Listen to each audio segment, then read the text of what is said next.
Good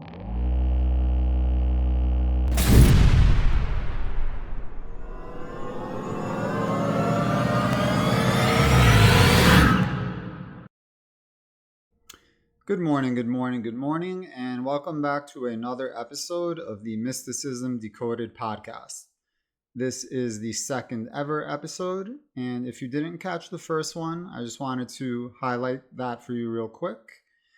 So basically, on the first podcast, I gave an overview as to what mysticism is, how I got involved in the study of mysticism, how I came to connect this document here to the first book of Kabbalah, called the Sefer Yetzirah in Hebrew, or the Book of Creation in English, and the title of my book that I put out that analyzes and compares the two is called Connect to Source. And I mentioned on the first podcast that I was going to actually narrate this document for you and give you commentary and analysis along the way, connecting it back to the Sefer Yetzirah as we do so, but also just highlighting the most important aspects in general, as there are quite a number of important aspects here, as its scope is rather vast, and it really gets into some very esoteric pieces of information, including the creation of the universe, the nature of the God creator himself, the concept of remote viewing, which was on the government books for 30 plus years before it was taken into black projects, and all those good things. So this document, it really gets into all of that, plus the concept of separating spirit from body. And whenever you separate spirit from body, you are able to access these special quote-unquote God-like powers.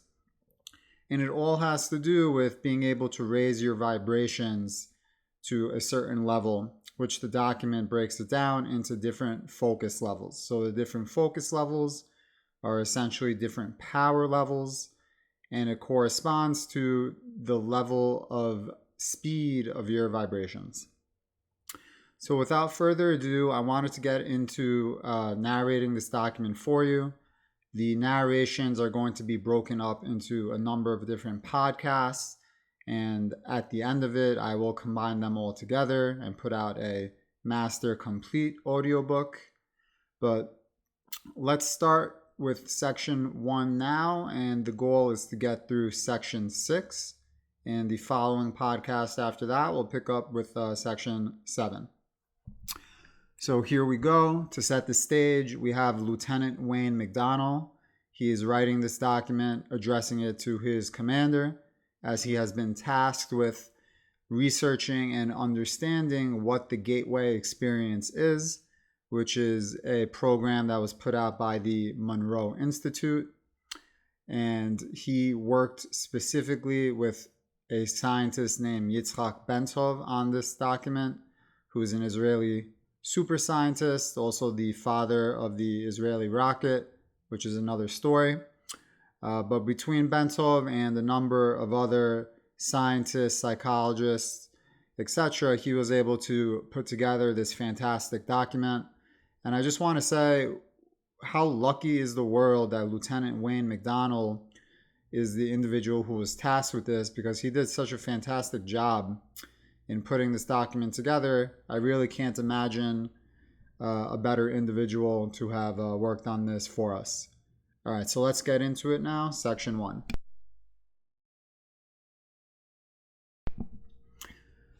You tasked me to provide an assessment of the Gateway Experience in terms of its mechanics and ultimate practicality. As I set out to fulfill that tasking, it soon became clear that in order to assess the validity and practicality of the process, I needed to do enough supporting research and analysis to fully understand how and why the process works. Frankly, sir, that proved to be an extremely involved and difficult business. Initially, based on conversations with a physician who took the Gateway training with me, I had recourse to the biomedical models developed by Yitzhak Bentov, to obtain information concerning the physical aspects of the process. Then I found it necessary to delve into various sources for information concerning quantum mechanics in order to be able to describe the nature and functioning of human consciousness. I had to be able to construct a scientifically valid and reasonably lucid model of how consciousness functions under the influence of the brain hemisphere synchronization technique employed by Gateway. Once this was done, the next step involved recourse to theoretical physics in order to explain the character of the time-space dimension and the means by which expanded human consciousness transcends it in achieving Gateway's objectives. Finally, I again found it necessary to use physics to bring the whole phenomenon of out-of-body states into the language of physical science to remove the stigma of its occult connotations and put it in a frame of reference suited to objective assessment. So in this opening paragraph, Lieutenant Wayne McDonnell, he's letting his superior know that he had to bring together a lot of different disciplines, sort of like a Renaissance man, to make sense of both the process and the results. And it included needing to bring in physics, and as we're going to see, this really means the most cutting edge theory regarding physics, including dimensions and the like, in order to help explain what happens when one goes out of body, not to mention how shocking it must have been for his superior in 1983 to even have to accept and understand that going out of body is a real thing, and spirit and body are two separate ideas. Now, he mentions occult at the end of this paragraph. The word occult, it only means hidden. That is simply what it means, just hidden. But the way occult gets used in our modern society, it has come to have a negative connotation associated with it, where people use it to describe cults that are doing negative things. But keep in mind that any religion is also actually a cult. Like Judaism is the cult of Yahweh. A religion, a mainstream religion, is a cult that made it to the big time. And that is why it's a mainstream religion now. But the word occult, it only means hidden, and it doesn't necessarily have negative connotations built into it from its inception. That's only something that has happened in modern society. So he's going to be referring back to Kabbalah and other mystical sects from other religions towards the end of this document, but he wants to let his superior know that he should not be associating the word occults with anything negative, and it's not going to invalidate anyone's religious beliefs. Okay, section 2. I began the narrative by briefly profiling the fundamental biomedical factors affecting such related techniques as hypnosis, biofeedback, and transcendental meditation, so that their objectives and mode of functioning could be compared in the reader's mind with the Gateway experience as the model of its underlying mechanics was developed. Additionally, that introductory material is useful in supporting the conclusions of the paper. I indicate that at times these related techniques may provide useful entry points to accelerate movement into the Gateway experience. So he's just saying here that there are different protocols that are used to help one execute the Gateway process, which is the process of separating spirit from body. And these include hypnosis, biofeedback, meditation, and things of this nature. Section 3. Niels Bohr, the renowned physicist, once responded to his son's complaints about the obtuse nature of certain concepts in physics by saying, "You are not thinking, you are merely being logical." The physics of altered human consciousness deals with some conceptualizations that are not easily grasped or visualized exclusively in the context of ordinary left brain linear thinking. So to borrow Dr. Bohr's mode of expression, parts of this paper will require not only logic, but a touch of right brain intuitive insight to achieve a complete, comfortable grasp of the concepts involved.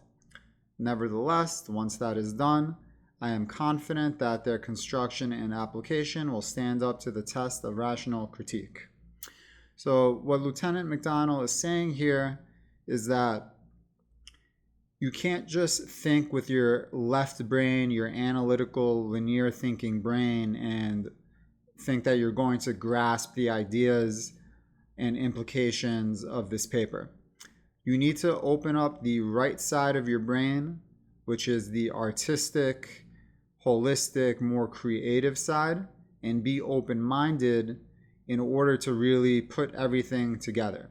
So basically, he's saying, don't be dismissive, don't be closed-minded, don't only think with the left side of your brain.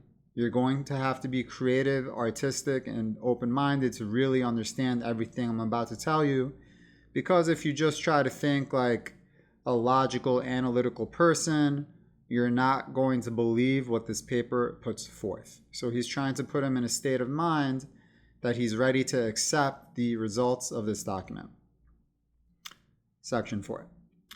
Paradoxically, having gone to such great lengths to avoid trying to render judgments based on an occult or dogmatic frame of reference, in the end I found it necessary to return, at least briefly, to the question of the impact of the gateway experience on common belief systems. I did so because although it was essential to avoid attempting to render an assessment in the context of such systems, I felt that it was necessary after having completed the analysis to point out that the resulting conclusions do not do any violence to the fundamental mainstream of either Eastern or Western belief systems. Unless that point is clearly established, the danger exists that some people will reject the whole concept of the gateway experience in the mistaken belief that it contradicts and is therefore alien to all that they hold to be right and true. So this is what I mentioned earlier. He's just making the point that these ideas, even though it may come from quote-unquote occult texts, they don't invalidate your religion, whether you are Jewish and your book is the Torah, or if you're a Christian and your book is the New Testament, what have you.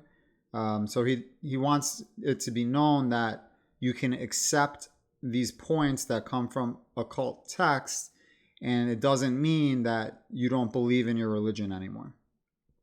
Part 5.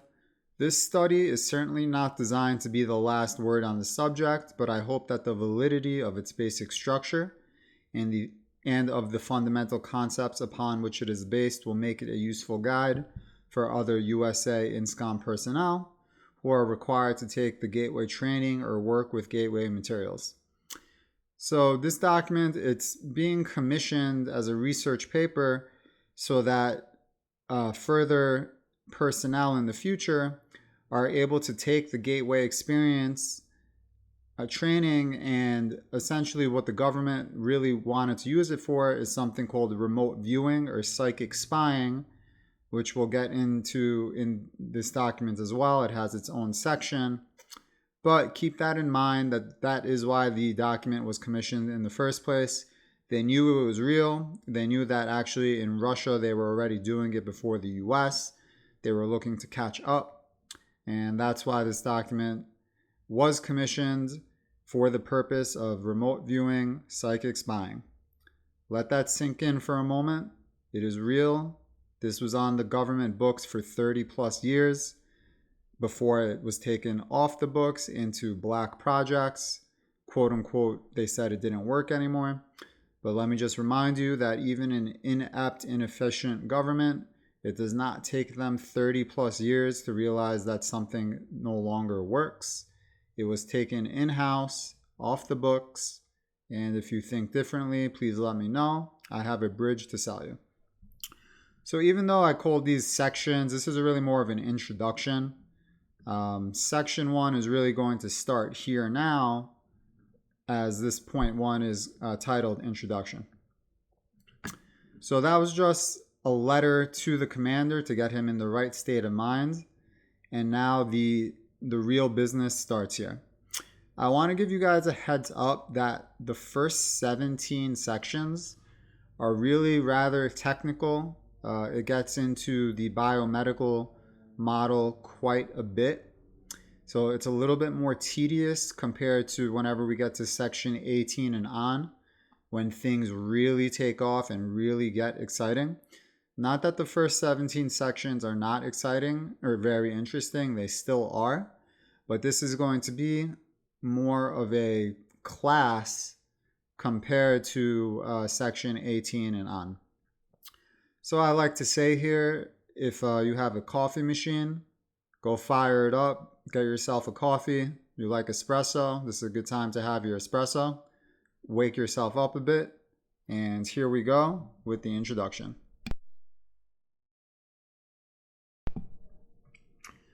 In order to describe the Monroe Institute technique for achieving altered states of consciousness involving brain hemisphere synchronization, or hemisync, the most effective way to begin is to briefly profile the basic mechanics which underlay operation of related methods such as hypnosis, transcendental meditation, and biofeedback.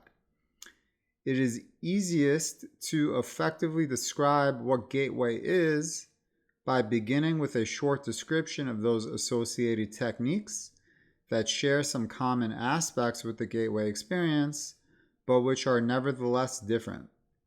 In this way, we can develop a frame of reference at the outset, which will provide useful concepts to explain and understand gateway by comparison as we proceed. So he's laying out here a couple of different models that they share some things in common with gateway. They also help you to execute gateway, but they're still different. So hypnosis and biofeedback, these are still different than what gateway actually is. And even transcendental meditation, to an extent, you can classify it as different, but you're still really involved in meditation whenever you're executing the gateway as well, so there's heavy crossover there. Section 2, hypnosis. According to the theories of psychologist Ronald Stone and the biomedical engineering models of Yitzhak Bentov, hypnosis is basically a technique which permits acquisition of direct access to the sensory motor cortex and pleasure centers and lower cerebral portions of the right side of the human brain following successful disengagement of stimulus screening function of the left hemisphere of the brain. The left hemisphere of the brain is the self-cognitive, verbal, and linear reasoning component of the mind. It fulfills the function of screening incoming stimuli by categorizing, assessing, and assigning meaning prior to allowing passage to the right hemisphere of the mind.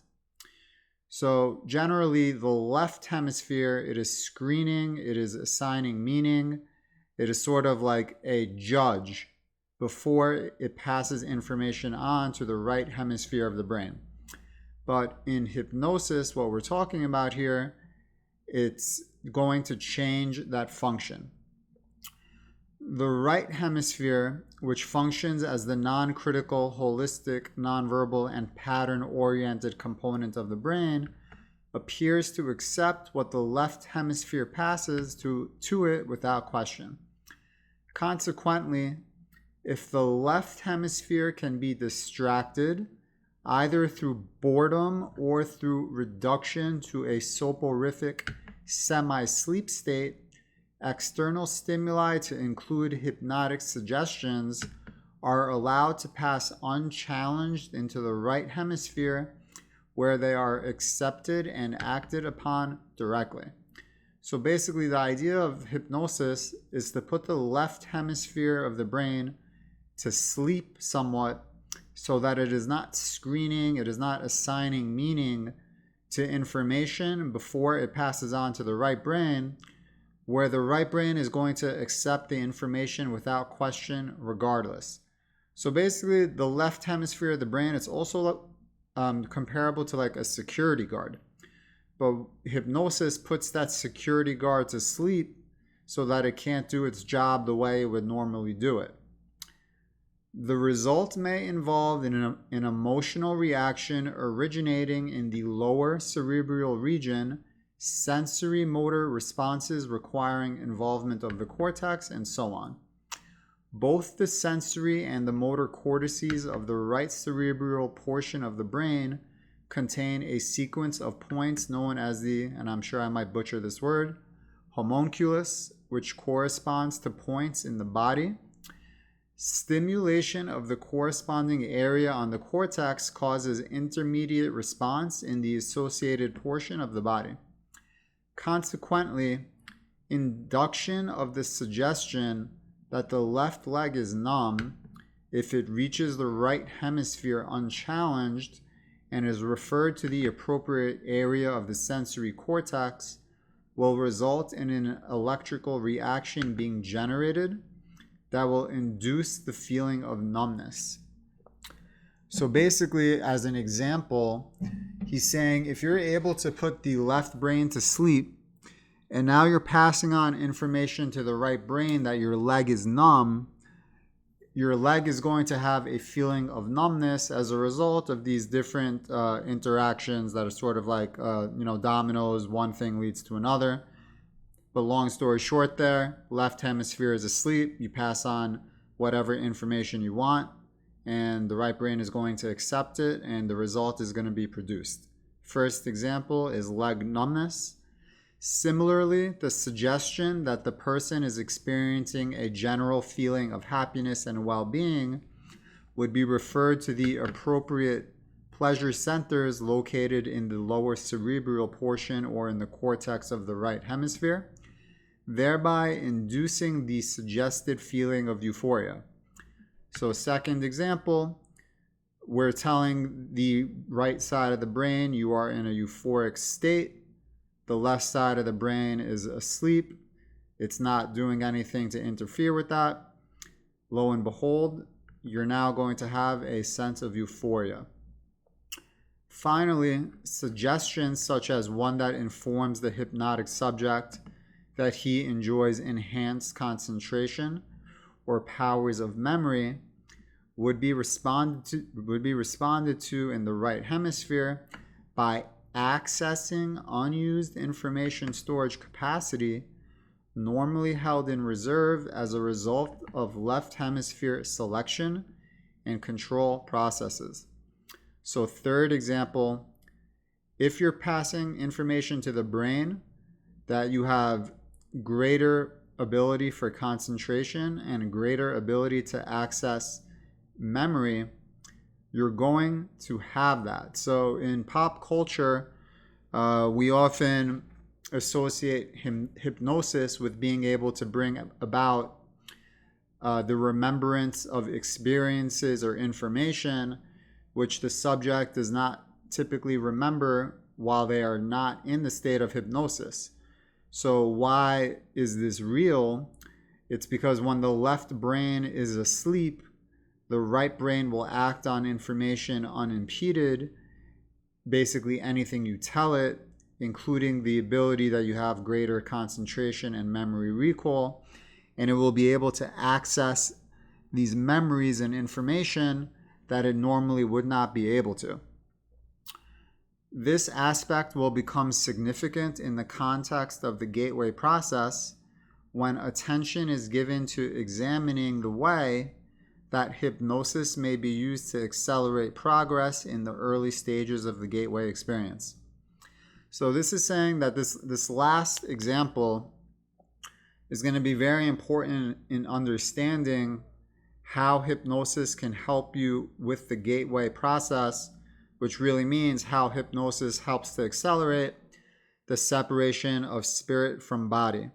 Because whenever you put the left brain to sleep and you're now passing on information to the right brain, such as you are a spirit that is separate from the body, it helps you to separate your spirit from body and to go out of body more easily, more quickly.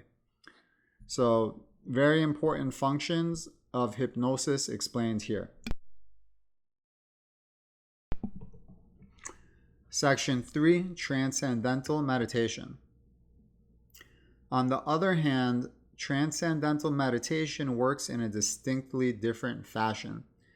In this technique, intense and protracted single-minded concentration on the process of drawing energy up the spinal cord ultimately results in what appears to be creation of acoustical standing waves in the cerebral ventricles, which are then conducted to the gray matter in the cerebral cortex on the right side of the brain. As a result, according to Bentov, these waves will stimulate and eventually polarize the cortex in such a way that it will tend to conduct a signal along the homunculus starting from the toes and on up. The Bentov biomedical model, as described in a book by Lee Sinella entitled Kundalini Psychosis or Transcendence, states that the standing acoustical waves are the result of the altered rhythm of heart sounds, which are occasioned by prolonged practice of meditation, and which set up sympathetic vibrations in the walls of the fluid-filled cavities, which comprise the third and lateral ventricles of the brain. In addition, according to Bentov, the states of bliss described by those whose Kundalini symptoms have completed the full loop along the hemispheres may be explained as a self-stimulation of the pleasure centers in the brain caused by the circulation of a current along the sensory cortex. Bentov also notes that most of the described symptoms start on the left side of the body, meaning that it is mostly a development occurring in the right hemisphere. Although normally a period of meditation involving intense concentration and practice, for 5 years or some is required to bring up the Kundalini. And the Kundalini means energy. Bentov states that exposure to mechanical or acoustical vibrations in the range of 4 to 7 hertz for protracted periods may achieve the same effect. So what this sentence is saying is, on your own, it could take you 5 years or more to be able to bring up the Kundalini energy, to train yourself to be able to do that. But if you have certain frequencies being played to you, certain sounds, it helps accelerate that dramatically.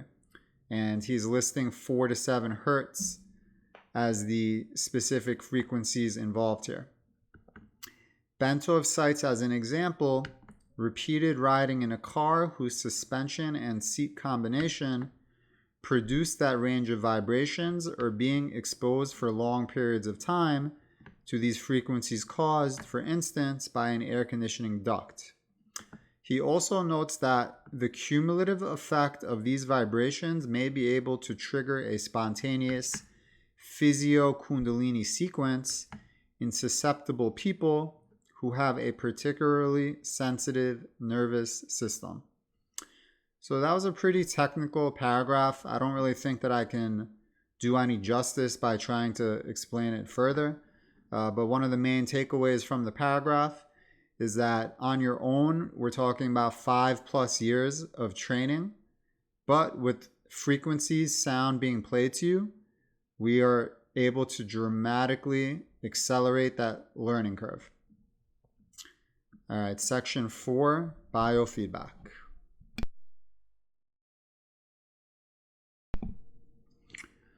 The third consciousness altering methodology, which will be briefly described, is biofeedback. Biofeedback is somewhat unique in that it actually employs the self-cognitive powers of the left hemisphere to gain access to such areas of the right brain as the lower cerebral, motor, and sensory cortices and assorted pain or pleasure centers. So in hypnosis, we said we're putting the left brain to sleep, but in the biofeedback protocol, it's the opposite. We are working with the left hemisphere as well.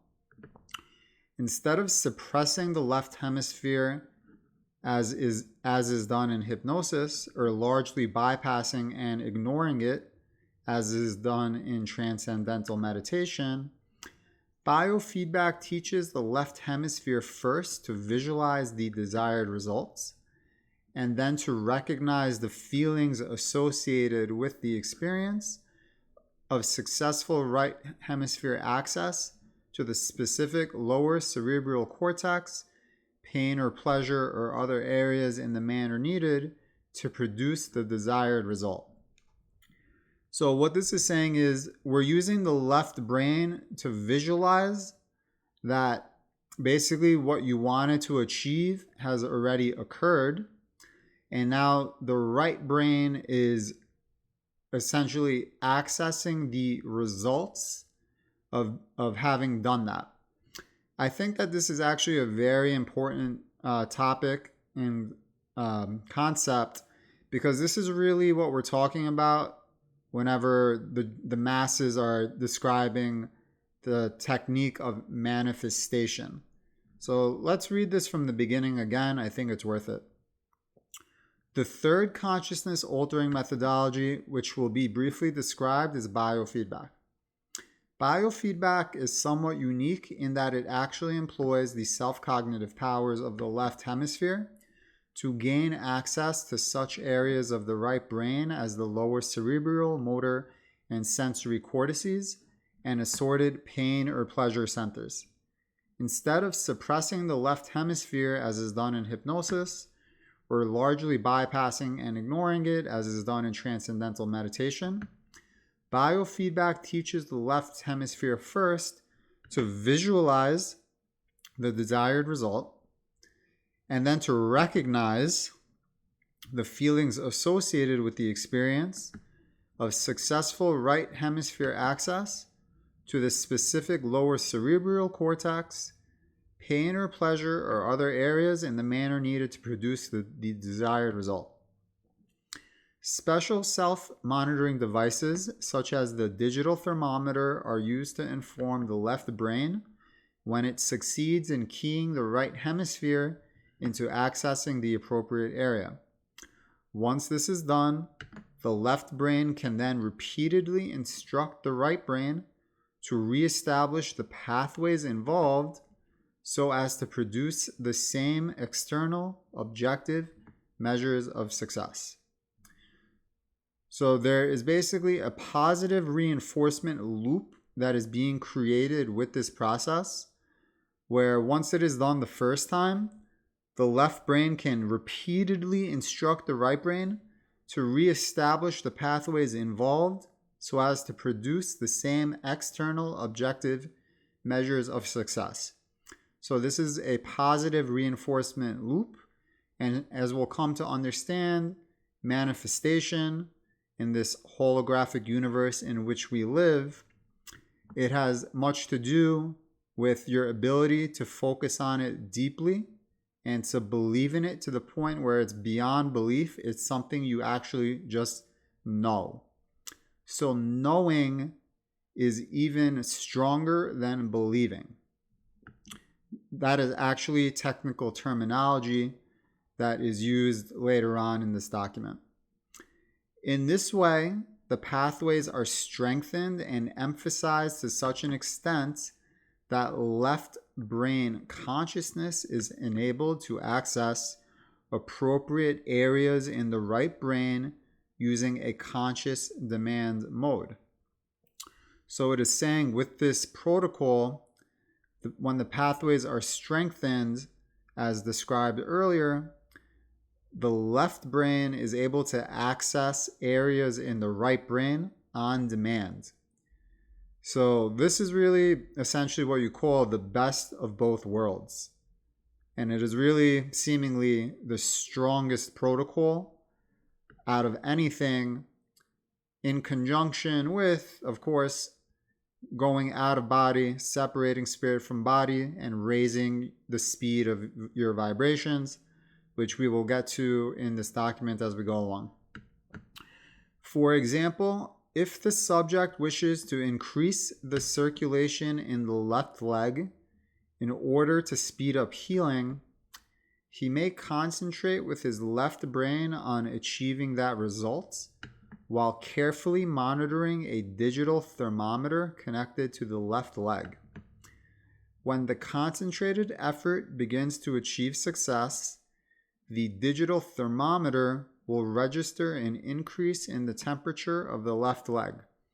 So basically, this is saying that this is a measurable protocol. The success is able to be measured with different tools, so to speak. In this example, we're talking about a digital thermometer measuring the temperature of your left leg. At that point, the subject can mentally, using the left brain, associate these sensations experienced with the result achieved and can begin to emphasize by memory recall the same process to cause its strengthening by affirmation and repetition. In this way, pain can be blocked, healing can be enhanced, malignant tumors can apparently be suppressed and ultimately destroyed, the body's pleasure centers can be stimulated, and a variety of specific physiological results may be achieved. So once you are proficient at this, you are able to actually heal yourself, whether it's injuries or he's giving an example of a cancerous tumor here. So imagine if this information were to go mainstream and the training of this became, let's say, hypothetically standard in society. We don't have a cure for cancer in today's world. But what this document is saying is via the power of thought, you can actually heal yourself and even heal cancer. That is what this document is saying. It is written here in a declassified CIA document that you can eradicate malignant tumors via this method, which at the end of the day is still all coming back to your thoughts. In addition, biofeedback may be used to greatly accelerate achievement of deep meditative states, particularly for beginners who have no experience in meditative techniques and whose progress in what methodology is enhanced through effective visualization and external objective affirmation. So this technique, biofeedback, it can help novice meditators reach deep meditative states more quickly. Display of the subject's brainwave pattern on a cathode ray tube has proven to be a laboratory validated means by which subjects may quickly learn to place themselves in profoundly relaxed states, characterized by the sort of quietude and singularity of mental focus associated with advanced meditation. So very powerful stuff there.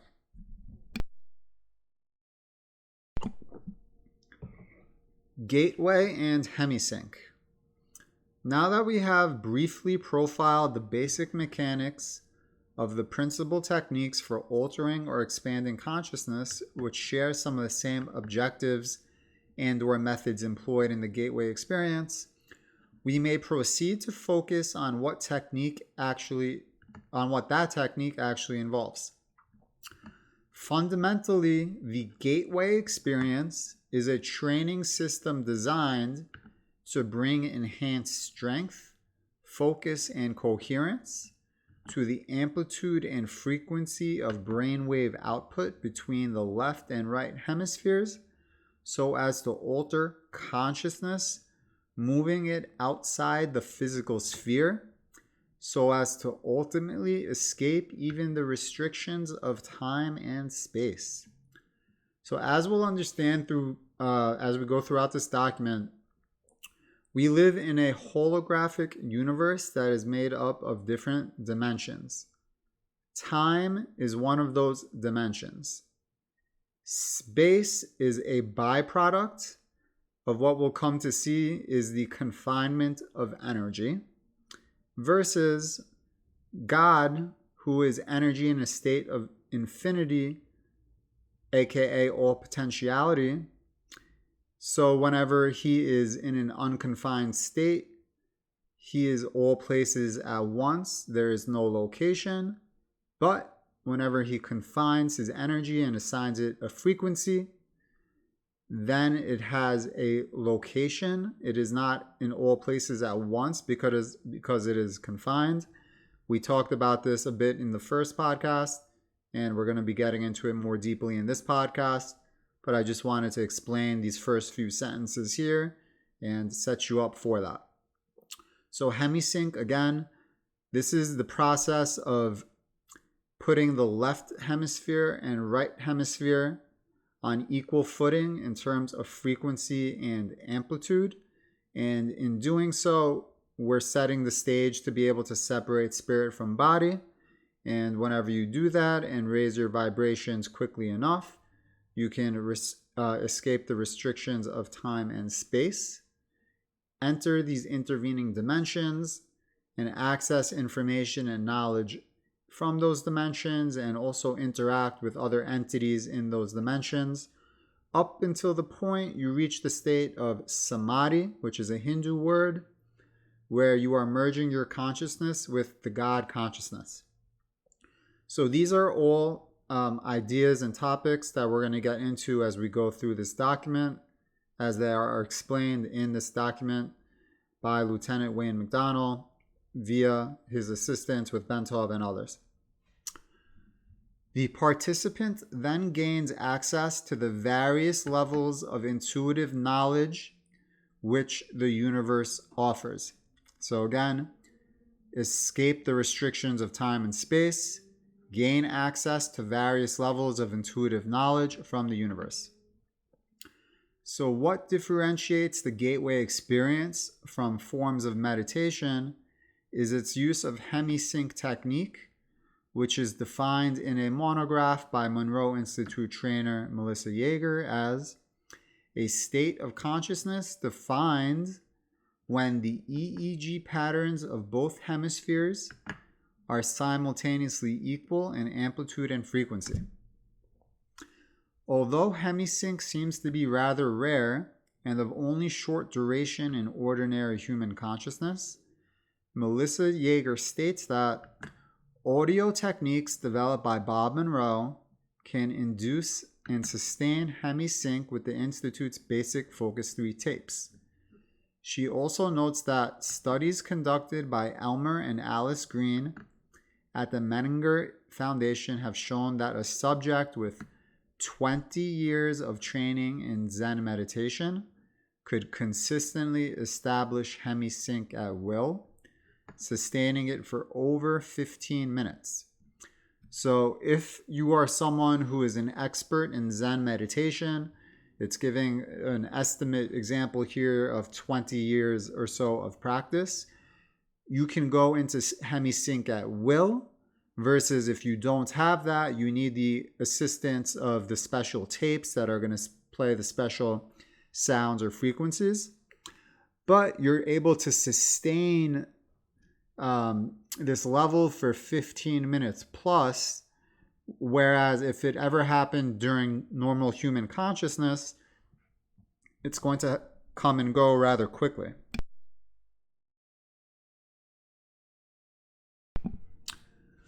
Dr. Stuart Twemlow, a psychiatrist and a research associate of the Monroe Institute, reports that in our studies of the effect of the Monroe tape system on brainwaves, we have found that the tapes encouraging the focusing of brain energy into a narrower and narrower frequency band. This focusing of energy is not unlike the yoga concept of one-pointedness, which we may translate in Western terms as a single-mindedness. Dr. Twemlow goes on to observe that as the individual gets into the tapes beyond focus 3, there is a gradual increase in brainwave size, which is a measure of brain energy or power.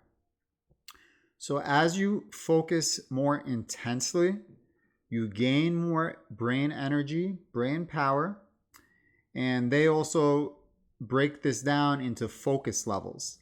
So beyond the focus 3 tapes, you have 4, 5, 6, and so on.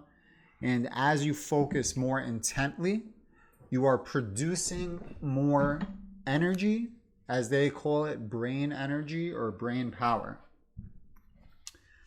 Section 6, lamp versus laser.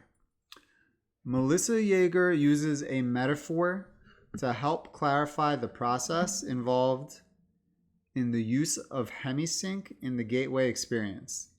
She points out that the human mind in its natural state may be likened to an ordinary lamp, which expends energy in the form of heat and light, but in a chaotic, incoherent way, which diffuses its energy over a wide area of rather limited depth. On the other hand, the human mind under the discipline of hemisync acts after the fashion of a laser beam, which produces a disciplined stream of light. The stream of energy is projected with total coherence of both frequency and amplitude, such that the surface area of a laser beam contains billions of times the concentrated energy found in a similar surface area on the sun. Gateway assumes that once the frequency and amplitude of the human brain are rendered coherent, it is possible to begin accelerating, both so that the human mind is soon resonating at ever higher vibrational levels. So this means the speed of the vibrations are accelerating. The mind can then bring itself into synchronization with more sophisticated and rarefied energy levels in the universe. The mind, when operating at these increasingly rarefied levels, is assumed to be capable of processing the information thus received through the same fundamental matrix by which it makes sense of ordinary physical sensory input to achieve meaning in a cognitive context. Such meaning is usually perceived visually in the form of symbols, but may also be perceived as astonishing flashes of holistic intuition, or even in the form of scenarios involving both visual and oral perception. The mechanics by which the mind exercises the consciousness function will be addressed in more detail later in this paper. So this paragraph, it's talking about the difference in between a state of deep focus, which is like a laser, versus aloof focus, which is like a lamp. So whenever you're not really in deep focus, you're rather aloof, your brain energy is scattered, so it is not very powerful. But whenever you are in deep focus, your brain energy increases like a laser, and now it is much stronger. So think about the strength and power of a laser compared to a lamp. A laser is a coherent source of energy where you have coherent frequency and amplitude, and when you are in deep focus, such as hemisync, you are aligning the frequency and amplitude between the left and right hemispheres, and that produces much stronger brain power, and you are able to achieve a number of things which you just cannot do whenever you are not in deep focus. So I think that this is a good point to leave off here. In the following podcast, we're going to start with section 7, frequency following response. Again, my book, Connect to Source, it compares the first book of Kabbalah, the Sefer Yetzirah, to this declassified CIA document, more so to the sections, once we get to them, that discuss the creation of the universe, the nature of God, and something very specific to the Sefer Yetzirah, which is the creation of the golem, which, if someone has heard of it, they believe it to be mythical. But I am telling you, it is not a mythical folklore figure. And the science behind creating a golem, which is written of in the Torah, it is written of in other books of commentary, such as the Talmud and Gemara, is a real thing. The stories associated with the golems of ancient times are real. And when we get to the section in this document called patterning, where we are going to see exactly how it is that a golem is created and why it is 100% real and not mythical. And this is one of the main findings of my book. So I hope you liked what you heard today. I hope you enjoyed the narration with commentary. This is along the lines of what I'm going to be doing for the most part on this channel.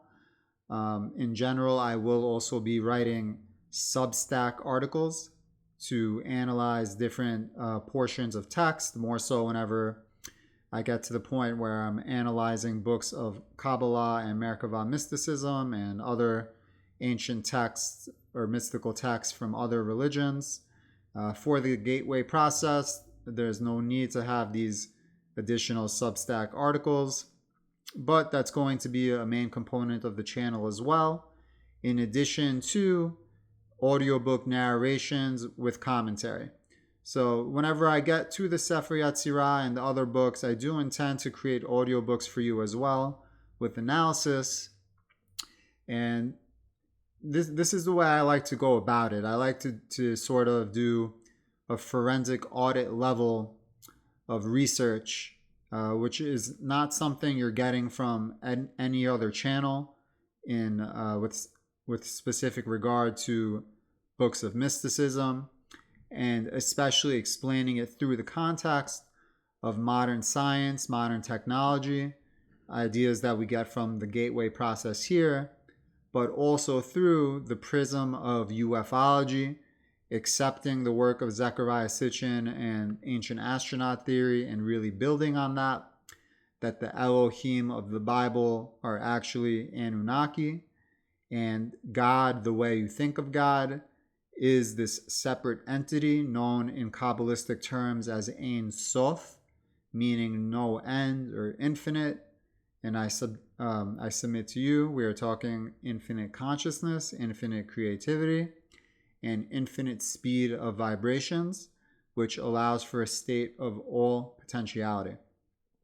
So if you liked what you saw here, as everyone else asked, I will ask as well. Please like, subscribe, comment, share, all those good things. And I look forward to having you on the next podcast. Aleph Lev, out.